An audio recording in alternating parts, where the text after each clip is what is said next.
Hello everyone and welcome back to Be Bright. Today we are doing worksheet number 26 for the class 10th and the subject is English, which will be come to you on 3rd September. So this is the chapter 1 from your second book supplementary reader, that is Footprints Without Feet, and the lesson's name is A Triumph of Surgery. Students, I have already explained this chapter to you. I have dropped the link in the description box. यहाँ देखते हैं, एक tricky के बारे में इसमें बात हो रही है. ट्रिकी, अ स्मॉल डॉग, एक छोटा सा डॉग है ये, is pampered and overfed by his rich mistress. उसकी बहुत ही अमीर मालकिन है जो कि उसको बहुत ज़्यादा ओवर पैम्पर, मतलब बहुत ज़्यादा लाड प्यार करना और बहुत ज़्यादा उसको खिला देती थी. ही फॉल्स सीरियसली इल, और वो बहुत ज़्यादा बीमार हो जाता है. And his mistress consults a veterinary surgeon doctor Harriet who narrates the story of the dogs treatment. और जो डॉक्टर हैरियट है, he is the writer of this chapter, और वो जो है एक वेट भी है, वेटरनरी भी है, जिससे वो कंसल्ट करती हैं और उनको वो ट्रिकी को दिखाती हैं. तो वो उसके ट्रीटमेंट के बारे में इसमें पूरा एक्सप्लेन करते हैं. How does the dog recover, वो डॉग कैसे ठीक होता है, कैसे उसका ट्रीटमेंट होता है. यहाँ एक एक्सट्रैक्ट दिया गया है, आपको कुछ नीचे क्वेश्चंस भी दिए गए हैं and you have to answer these questions with the help of this passage. So first we read the passage. इसमें Mrs. Pumphrey loved her pet dog Tricky so much that she usually overfed him. Mrs. Pumphrey tricky dog को बहुत ज़्यादा like करती थी, बहुत ज़्यादा पसंद करती थी कि उसको ज़्यादा खिला देती थी. She also had been giving him things that he shouldn't eat. उसे खानी भी नहीं चाहिए थी, ऐसी चीज़ें वो उसे खिला देती थी. ड्यू टू विच, और जिसकी वजह से tricky had started looking like a blotted sausage, और जिसकी वजह से वो ट्रिकी इतना मोटा हो गया कि वो जैसे एक फूला हुआ, जैसे मीट या कबाब टाइप वो लगने लगा था. I tried to sound severe, और यहाँ अब राइटर खुद बात कर रहे हैं. जैसा कि बताया गया है, मिस्टर हैरियट जो है वो एक वेटनरी है, और डॉक्टर हैरियट, और वो जो है वो अब बात कर रहे हैं कि मैं थोड़ा सा सीरियस होके बात कर रहा था ताकि वो मिसेस पम्फ्री इस बात की सीरियसनेस को समझे और इस बात को सीरियसली ले. और वो ये कहते हैं कि अब जो है मैं बिल्कुल सच कह रहा हूँ, बिल्कुल मैं दावा कर सकता हूँ इस बात का.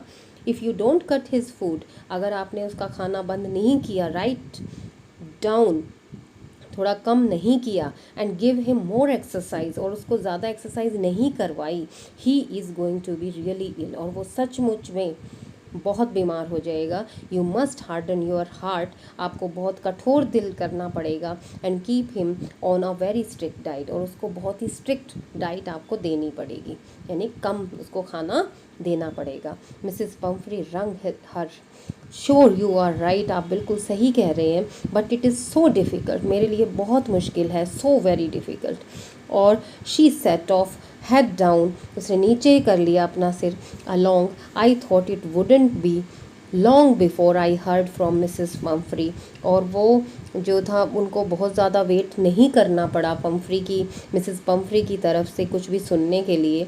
The expected call came with in a few days, और कुछ ही दिनों में वहाँ से कॉल आ गई. मिसेस पम्फ्री वॉज डिस्ट्रॉट, और वो बहुत ही ज़्यादा परेशान थी, बहुत ज़्यादा चिंतित थी. ट्रिकी वुड ईट नथिंग, और ट्रिकी जो है वो कुछ भी नहीं खा पा रहा था. रिफ्यूज़ड इवन हिज फेवरेट डिशेज़, और वो अपनी जो फेवरेट डिशेज़ हैं उनको भी मना कर रहा था. And besides he had bouts of vomiting, और उसको क्या हो रही थी, वॉमिटिंग होने लगी, उल्टियाँ हो रही थी. ही बाउट ऑफ वॉमिटिंग मतलब उल्टियाँ होने को हो रही थी. ही एंड बिसाइड्स, और तो और उसके बजाय he had bouts of vomiting, मतलब उसको उल्टी आने को हो रही थी, उबकाइयाँ आ रही थी। ही spent all his time lying on a रग, वो अपने रग पर पूरा टाइम लेटे हुए टाइम बिता रहा है। Panting I had made my plans in advance, मैंने प्लान कर लिया था एडवांस में ही। I suggested that he be hospitalized for about a fortnight, और मैंने उनको बता दिया कि कम से कम 15 दिन उसको रखना पड़ेगा hospital, to be kept under observation, उसको ऑब्जर्वेशन में रखने के लिए।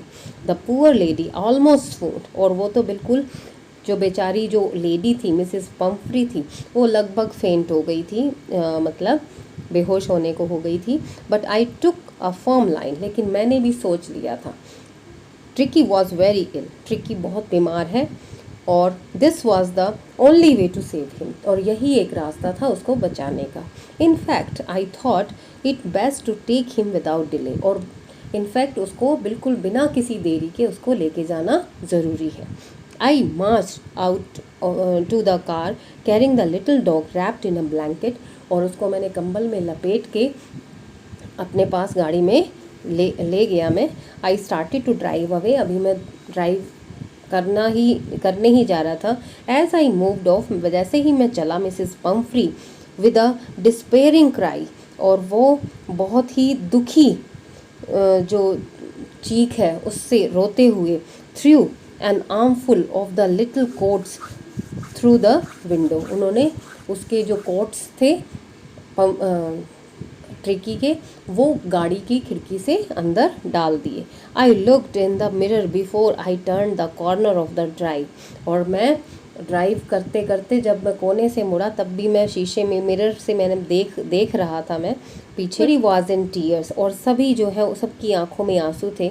आउट ऑन द रोड, और जब मैं रोड पे जब निकला, I glance down at the pathetic little animal grasping on the seat by my side, और मैंने द हेड, मैंने उसके सिर पर हाथ थपथपाया। And Tricky made a brave effort to wag his tail, उसने बड़ी मुश्किल से, बड़ी ही बहादुरी दिखाई उसने अपनी टेल को भी थोड़ा सा हिलाने में। तब पुअर ओल्ड लैड, मतलब बेचारा बच्चा, और मैंने कहा, you haven't a kick in you but I think I know a cure for you, कि तुम्हारा इलाज कैसे होना है। अब हम क्वेश्चन आंसर्स देख लेते हैं। First of all, why did the speaker try to sound severe, तो वो सीरियस क्यों होकर दिखाना चाहते थे। So the answer is, you can write it into your own words, आप यहाँ से देख लीजिए जो मैं अभी आपको दिखा रही हूँ, जो ये आंसर आप ये भी ले सकते हैं। The speaker tried to sound severe to make Mrs. Pumphrey take his advice seriously and act on it, यानी मिसेस पम्फ्री को, ताकि वो उनके एडवाइस को सीरियसली ले और उस पर काम भी करे। Second question is, for whom was the advice given and why, किसे एडवाइस दिया जा रहा था और क्यों। Answer is, the advice was given for Tricky because he had become obese, बहुत ही मोटा हो गया था, एंड लिस्टलेस, इसमें लिस्टलेस मीन्स आलसी, जो एक ही जगह लेटा रहे। He was unwell and the speaker wanted him to be on a strict diet, और जो स्पीकर है वो उसे एक स्ट्रिक्ट डाइट पे लाना चाहते थे। Third question is, where was the speaker going and with whom, कहाँ जा रहे थे स्पीकर और किसके साथ। The speaker was going to the hospital with Tricki, hospital जा रहे थे और ट्रिकी के साथ। Fourth question is, why was everybody in tears, क्यों रो रहे थे सभी।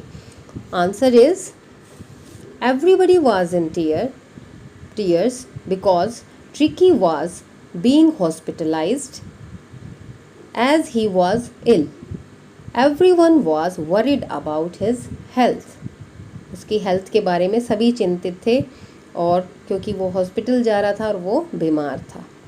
Fifth question is, to whom, मतलब किसे, एंड वाई, मतलब क्यों, does the speaker say poor old lad, उन्होंने ट्रिकी को देख के, जैसे कि स्पीकर ने कहा पुअर ओल्ड लैड, तो क्यों कहा? द स्पीकर एड्रेसेस ट्रिकी, जो फॉर टू होम का आंसर है वो ये होगा, एड्रेसेस ट्रिकी, यानी ट्रिकी को उन्होंने बोला था as a poor old lad because he is unwell and listless, क्योंकि वो ठीक नहीं था और बिल्कुल आलसी था, listless. Then sixth question is what cure did the speaker know? Speaker को क्या इलाज मालूम था? The speaker knew, the answer is the speaker knew that the cure for Tricki's illness is to put him on a strict diet, और उसे एक strict diet देना, यही इसकी एक क्योर थी। Now the seventh question is based on the synonyms and antonyms. So find the word from the passage which mean में हम synonyms देखेंगे। तो सबसे पहले सीरियस के दो ऑप्शन है, स्ट्रिक्ट और सिवियर। तो इसमें हम क्या लिखेंगे? स्ट्रिक्ट, सीरियस का होगा severe. Then next is prescribed course of exercise and diet. दो यहाँ ऑप्शंस दिए गए हैं, first is regime and the second is discipline. Discipline होता है अनुशासन, लेकिन रिजीम होता है कि एक प्रॉपर डाइट लेना, प्रॉपर एक सिस्टम रखना अपना खाने पीने का, किस तरह से कोई काम करना है। सो इसका आंसर होगा regime. And third is fainted, यानी बेहोश हो जाए, स्पेशली फ्रॉम एक्सट्रीम इमोशंस, बहुत ज़्यादा भावुक होके और बेहोश हो जाना, तो ये होगा स्वून्ड। स्वून मीन्स होता है बेहोश हो जाना लगभग, और लिस्टलेस जैसे मैंने बताया लेथार्जिक और बहुत ज़्यादा आलसी। तो नेक्स्ट देखते हैं एक्सट्रीमली वरिड। एक्सट्रीमली वरिड का मतलब होता है बहुत ज़्यादा चिंता करना। तो डिटर्मिन्ड का मतलब होता है बहुत ज़्यादा किसी चीज़ का दृढ़ विश्वास कर लेना, और डिस्ट्रॉट मीन्स होता है बहुत ज़्यादा चिंता करना। So answer is distraught. E option देखिए, ई क्वेश्चन है अ पीरियड ऑफ 2 वीक्स, 2 हफ्ते का समय यानी 15 दिन। तो 15 दिन का समय जो होता है वो होता है फोर्टनाइट, और मंथ में कितने दिन होते हैं? 30 डेज, 30 और 31 डेज। तो फोर्टनाइट को जो टाइम होता है वो 15 दिन का होता है। तो आंसर होगा fortnight. Next, what is the opposite और एंटोनिम्स ऑफ द फॉलोइंग? तो हार्डेंड मतलब बहुत ज़्यादा सख्त जो होता है, उसका ऑपोजिट होगा सॉफ्टेंड, और टफ मीन्स होता है मुश्किल। तो नेक्स्ट इज़ चेयरफुल, मतलब खुश, बहुत ज़्यादा खुशी होना, तो उसका जो ऑपोजिट होगा वो होगा डिस्पेयरिंग, मतलब दुखी। और मैरी मीन्स होता है क्योंकि खुशी। So that's all for now, thank you.